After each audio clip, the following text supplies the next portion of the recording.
Okay, I'm pretty sure everyone's asking, what's the hell idea with the dinner jacket? I mean, honestly, the fact of the matter is I'm not actually here to be some kind of an international spy. Although I actually wanted to be an international spy, I couldn't because of one major thing. I'm not a subject of the British Crown because I am actually a Filipino. Okay? I'm from the Philippines. Now, just because I am wearing a tuxedo and I am from the Philippines, does not mean that I am your waiter, okay?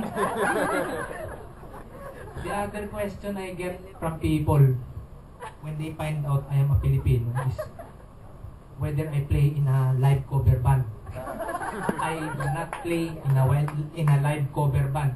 So don't ask me to sing Hotel California for you, okay? Well, anyway, guys, thanks for coming. I'm really happy to have a lot of people here today. I think it's the last performance for the year.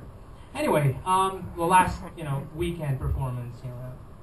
There's other stuff we've got every Tuesdays, the open mics. Anyway, so thanks everyone for coming. I'd like to know what kinds of people we have here. How many people are expats? Yeah. All right. What about local Singaporeans? Are there any Filipinos here? Am I the only one? No. Anyway, thanks again for coming. Thanks for filling up the place. And, I noticed there's a lot of expats. And so I think a lot of you actually kind of felt the same way when I first came to Singapore. Because when I first came here, I was hit by something that I did not expect. Singlish. Yeah?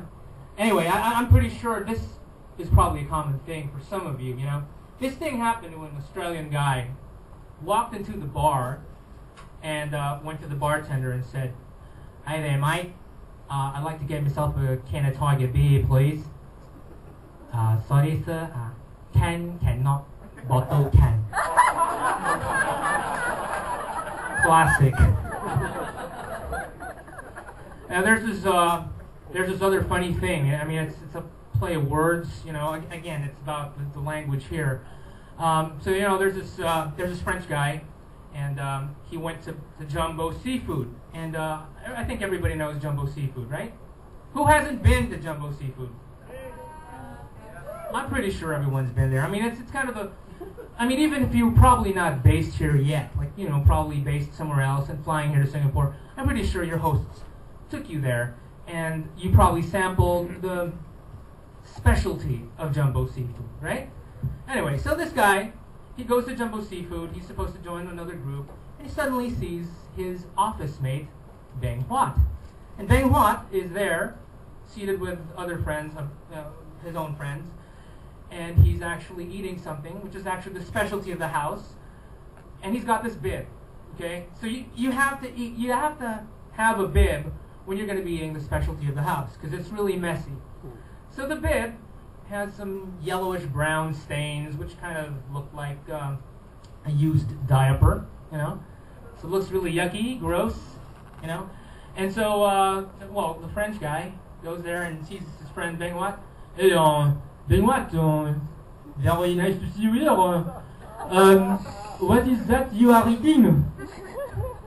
Beng Huat says, "Oh, this one, I'm eating crab." Pretty sure you got that one because you guys all go to Jumbo Seafood, right? Anyway, this next one here actually happened to me. I was there. This happened start of 2009. I was with 4 other friends. So basically 3 other guys and there was 1 girl.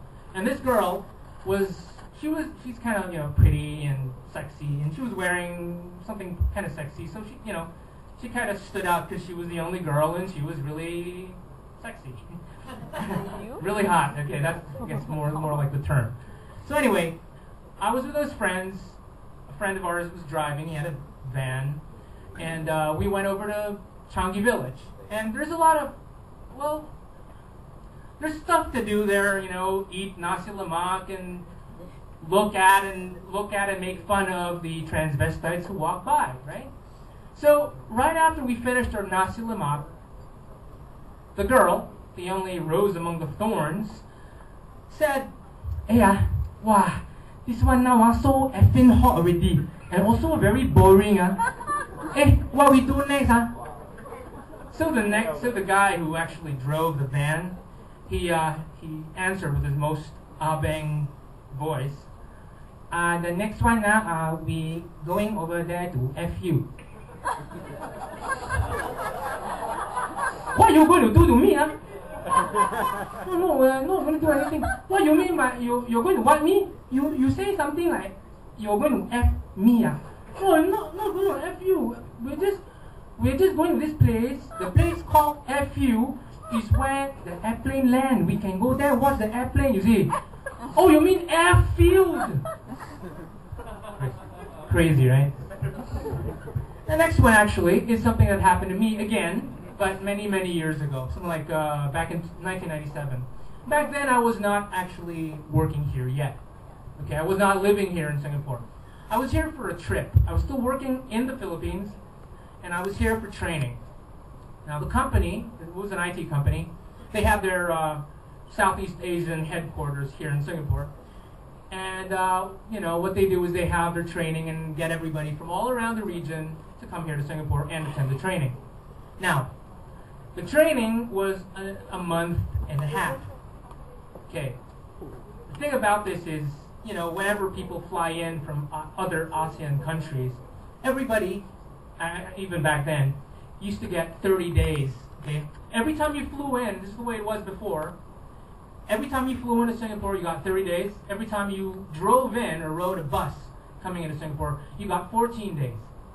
Okay? So back then, this is what happened. We all flew in to Singapore, got 30 days, and that's kind of how the company was trying to do it. We were not placed on a special training path, you know, like an educational path thing that would allow us to stay here for the amount of time that our training was done. Instead, they let us come in as tourists. Okay? But then that was only 30 days. Okay? 30 days, and yet the training was a month and a half. So how was that going to work? So what happened was the training coordinator, the Friday before our social visit passes actually ended, he came over to the class and said, okay, everyone, listen now. Today is the last day before the SVP finish already. 30 days almost up. So if we don't do anything about it, the immigration will kick you out. Now, I think what we'll do now, tomorrow we meet up here in the office. Then we have a tour bus. We go over to JB. So we go to JB. Then you can do anything you want there. You do some sightseeing. You buy very cheap item. Have a very cheap haircut.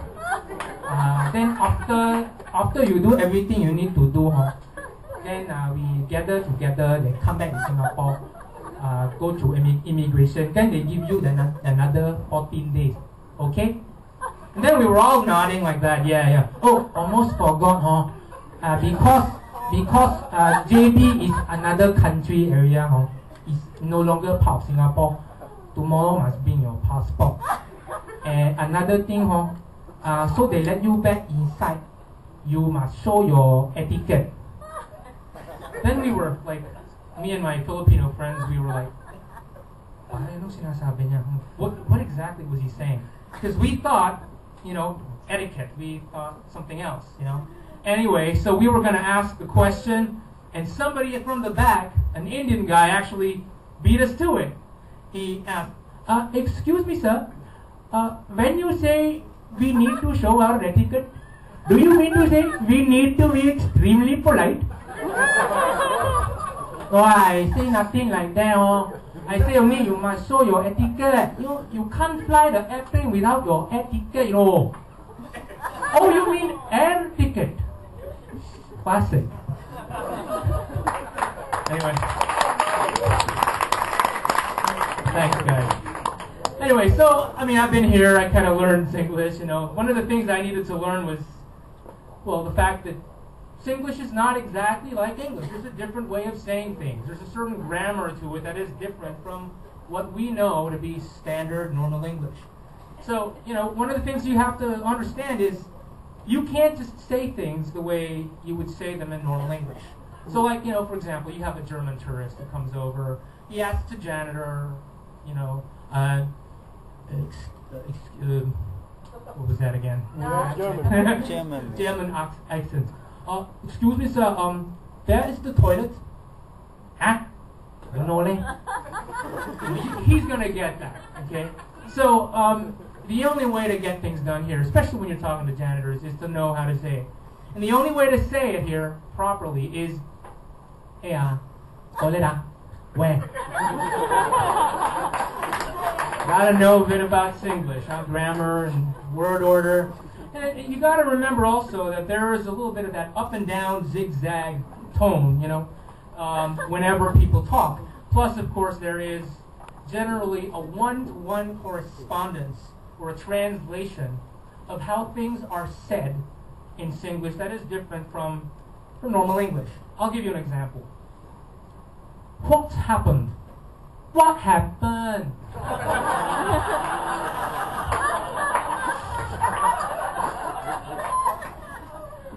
He told me he needed to go home already. He told me he need to go home already.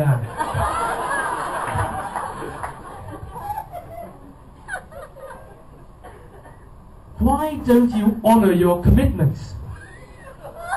You say you do, you never do. You say you come, you never come. Why?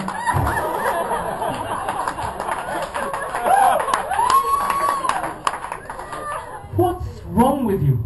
Why you so like that? Anyway, so there's that intonation, right? The up and down. I kind of figured it's actually something that comes from Chinese. So, like, Mandarin, all the tones. So one of the things I learned in Chinese is that you can have syllables that actually have different tones and they mean different things. So take, for example, the syllable ma. Okay? Ma can actually have different tones. In this sentence, in this phrase that you're going to hear, which you think is not a sentence, it's actually a sentence. Mama, ma, ma, ma. That's a real sentence. That's a real sentence. You probably think, mama, mama, ma, what the hell is that? It's a real sentence. It actually means mama, mother. Ma, scold. Ma, horse. Ma, question mark. Mama, ma, mama. Did mother scold the horse? I bet you're never really going to use that in real life, right? Did mother scold the horse? Is that a real sentence? Anyway, there's the other thing here in Singlish, when you're learning it, is you find that there's actually two main different types of Singlish.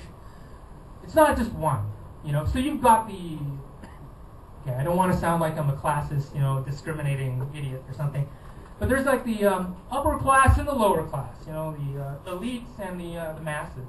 Okay, so you look.